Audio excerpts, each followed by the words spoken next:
ऐसे विषय को लेकर रखा गया है जिस विषय में कांग्रेस पार्टी को और पूरे प्रदेश को एक ऐसे व्यक्ति के लिए झोंका गया है जो ना तो कांग्रेस का कोई पदाधिकारी है और न ही उन बातों में कोई सच्चाई है। एक ऐसे व्यक्ति के लिए पूरे प्रदेश के व्यवस्थाओं को अस्त व्यस्त करने का प्रयास किया जा रहा है जिसके ऊपर आर्थिक अपराध के तथ्य पाए गए हैं और ऐसे अपराधी को बचाने के लिए किया जा रहा है। महाभारत काल में एक प्रमुख पात्र थे महाराज धृतराष्ट्र, और उन्होंने अगर उस समय निर्णय लिया होता तो महाभारत युद्ध ही नहीं होता और पुत्र मोह में उन्होंने पूरे राज्य को युद्ध में झोंक दिया। ठीक उसी प्रकार से भूपेश बघेल जी अपने पुत्र मोह में पूरी कांग्रेस पार्टी और प्रदेश की जनता को इसमें झोंकने का प्रयास किया है। आप सभी जानते हैं कि भूपेश बघेल के जो बेटे हैं वो न तो कोई जनप्रतिनिधि हैं और न कोई कांग्रेस के पदाधिकारी हैं। यदि किसी के लिए इससे पहले आज 6 महीने से ऊपर से उनके पूर्व मंत्री कवासी लखमा जेल में हैं आबकारी घोटाले को लेकर, उस समय इसलिए इन्होंने एक भी कोई ऐसा धरना नहीं किया, प्रदर्शन नहीं किया, कोई बंद नहीं किया, क्योंकि वो बस्तर सुदूर क्षेत्र के एक जनजाति समाज के जनप्रतिनिधि हैं। लेकिन आज अपने बेटे के लिए पूरे कांग्रेस पार्टी को इसमें झोंक रहे हैं। भ्रष्टाचारियों को बचाने के लिए प्रदेश की पूरी जनता को सुविधाओं, जनता की जो सुविधाएं हैं उसको बाधित करने का प्रयास कर रहे हैं। एक तो चोरी ऊपर से सीना जोरी जो कहावत है वो चरितार्थ हो रहा है इनके ऊपर। घोटाला भी कर लिए हैं और पुतला भी जलाएंगे, धरना भी देंगे। क्या किसी राज्य सरकार, ये माननीय विष्णुदेव साय जी की सुशासन की सरकार है, आंखों के सामने अगर प्रदेश को लूटा जाएगा तो क्या जांच एजेंसियां काम नहीं करेंगी? साथ ही साथ आज का जो पत्रकार वार्ता इसलिए भी हम रखे हैं कि भूपेश बघेल और कांग्रेस का झूठ का पर्दाफाश हो सके। जिस बात पे लोग बुनियाद बनाकर जनता को गुमराह कर रहे हैं कि जो जंगलों की कटाई को लेकर ये लोग विरोध प्रदर्शन करना चाहते थे, जो कोयला ब्लॉक का आवंटन है उसको लेकर ये झूठे तथ्य जनता को दे रहे हैं।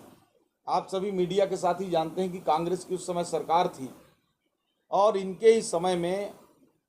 2 कोल ब्लॉक, ये गारे पलमा का नाम आपने बहुत अच्छा सुना होगा, और दूसरा एक कोल ब्लॉक है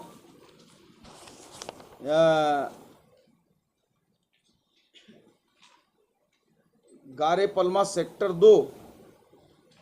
और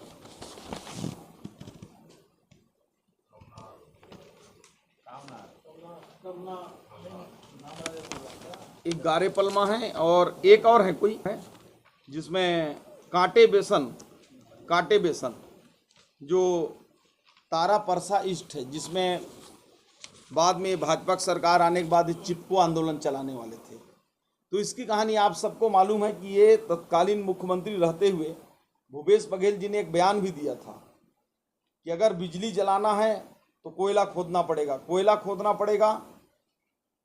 तो पेड़ काटना पड़ेगा। ये छत्तीसगढ़ की जनता से ट्वीट करके पूछे थे कि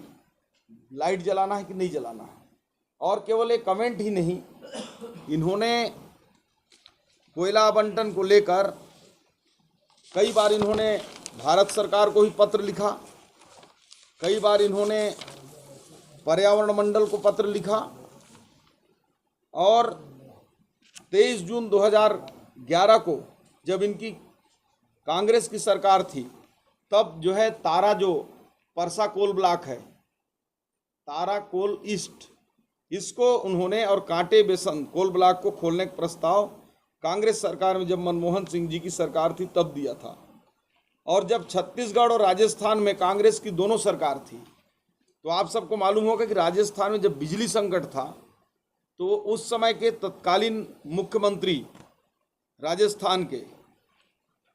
उन्होंने भूपेश बघेल जी को पत्र लिखा, कई बार रिमाइंडर लिखा, और 2 बड़ी खदानें जो उस समय छत्तीसगढ़ के थे उसको अडानी को देने के लिए उन्होंने चिट्ठी भी लिखा और प्रस्ताव भी किया। और उनके ही मुख्यमंत्री कार्यकाल में 16 अक्टूबर 2019 को पर्यावरण मंडल से स्वीकृति मिली। उस समय खुद मुख्यमंत्री थे। इसके बाद 31 मार्च 2021 को ओपन कास्ट गारे पलमा सेक्टर 2 और दूसरा मांड रायगढ़ कोलफील्ड के लिए समझौता भी इनके साथ हुआ। इसी क्रम में 19 अप्रैल 2022 जब भूपेश बघेल जी मुख्यमंत्री थे, उनके रहते हुए ही कांग्रेस के सरकार ने स्टेज 1 23 को स्वीकृति दी और 23 जनवरी 2023 को 1 स्वीकृति स्टेज 2 की भी सिफारिश उन्होंने भेजा और कहा कि महाजेंको कोलफील्ड की स्वीकृति में तत्कालीन भूपेश बघेल की संलिप्तता को लेकर आप सब लोगों ने कई अखबारों में भी देखा होगा। और 25 मार्च 2022 को भूपेश सरकार ने राजस्थान में अशोक गहलोत के सरकार रहते राजस्थान को कोल माइंस का आवंटन भी दिया था। तो इनके समय में जो कोल ब्लॉक आवंटन हुआ, उसी कोल ब्लॉक को आज खोदा जा रहा है, उस पर इनको आपत्ति है। आज उसको लेकर ये ढाल बना रहे हैं कि हम उसकी विरोध कर रहे हैं, छत्तीसगढ़ की भोली भाली जनता को उकसाने का काम कर रहे हैं, प्रदेश के विकास को बाधित करना चाहते हैं और भ्रष्टाचार को, सरकार के आवाज़ को दबाने के लिए, जांच को प्रभावित करने के लिए पूरी कांग्रेस पार्टी को झोंक कर और छत्तीसगढ़ की जनता को गुमराह करके छत्तीसगढ़ की जनता को हलाकान करने का इन्होंने एक बड़ा षड्यंत्र रचा है। और इस कड़ी में 2-3 बातें मैं कांग्रेस से भी आप लोग के माध्यम से पूछना चाहता हूं कि क्या मनमोहन सिंह की सरकार के समय जो निर्णय हुआ, जिसका जिक्र मैंने किया, उसके लिए क्या कांग्रेस आज माफ़ी मांगेगी? दूसरा, क्या भूपेश बघेल ये घोषणा करेंगे कि जैसा उन्होंने कहा था कि बिजली जलाना है तो कोयला खोदना पड़ेगा, कोयला खोदना है तो पेड़ काटना पड़ेगा,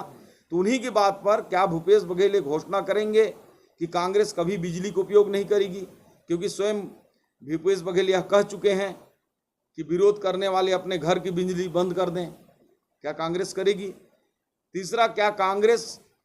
जिस प्रकार अपने बेटे के पक्ष में आज खड़ा हुआ है, क्या हर अपराधी के पीछे के पक्ष में खड़ी होगी? आज उनका बेटा इसलिए खड़े हैं, क्या हर अपराधी के पीछे कांग्रेस खड़ी होगी? ये 3 सवाल है जिसका जवाब आप लोगों के माध्यम से मैं कांग्रेस से चाहता हूं। और मैंने कई बार बताया कि जिस प्रकार